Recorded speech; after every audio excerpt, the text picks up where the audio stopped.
বছর আগে বিদ্রোহীদের অতর্কিত আক্রমণে ভেঙে পড়ে বাশার আল আসাদের দীর্ঘ ২৪ বছরের শাসন ব্যবস্থা।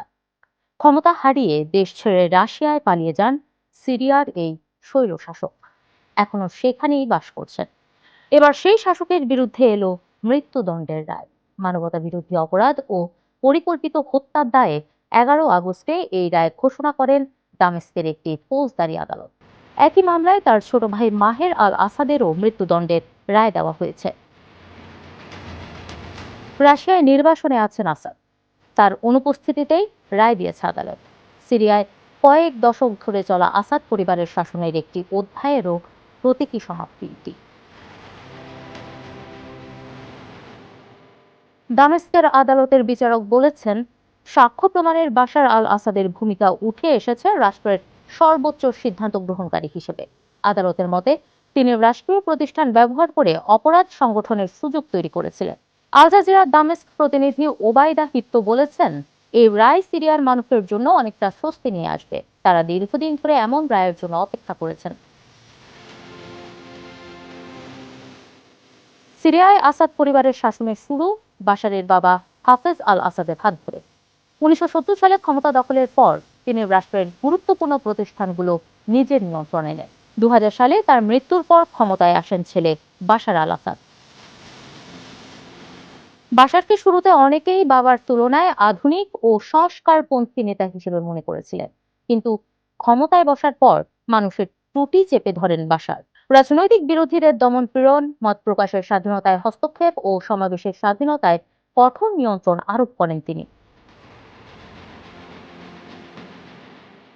২০১১ সালে আরব বসন্তের ঢেউ পৌঁছে যায় সিরিয়ায়।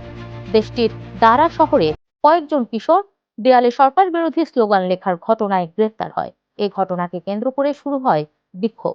মানুষ চেয়েছিল রাজনৈতিক সংস্কার ও স্বাধীনতা, কিন্তু সরকারের কঠোর নির্যাতনে পরিস্থিতি দ্রুত ভয়াবহ হয়ে ওঠে। শান্তিপূর্ণ বিক্ষোভ ধীরে ধীরে সশস্ত্র সংঘাতে রূপ নেয়। এরপর সিরিয়া পরিণত হয় বিশ্বের অন্যতম ভয়াবহ যুদ্ধক্ষেত্রে।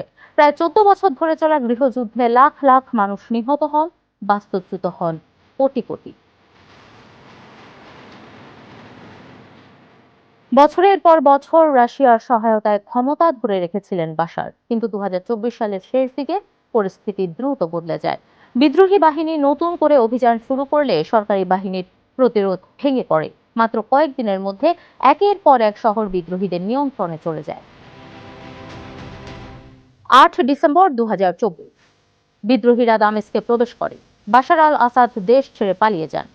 পরে রাশিয়া তাকে ও তার পরিবারকে আশ্রয় দেওয়ার কথা জানায়। এভাবেই শেষ হয় আসাদ পরিবারের প্রায় ৫৪ বছরের শাসন। ক্ষমতা হারানোর পর বাশার আল আসাদ মস্কোতে নির্বাসিত জীবন কাটাচ্ছেন। বিভিন্ন গণমাধ্যমের প্রতিবেদনে বলা হয়েছে, রুশ কর্তৃপক্ষ তার চলাফেরা ও প্রকাশ্য কর্মকাণ্ডের উপর কঠোর নিয়ন্ত্রণ রেখেছে। তাকে রাজনৈতিক কর্মকাণ্ডে অংশ নেওয়া বা প্রকাশ্যে সক্রিয় হওয়ার অনুমতি দেওয়া হয়নি।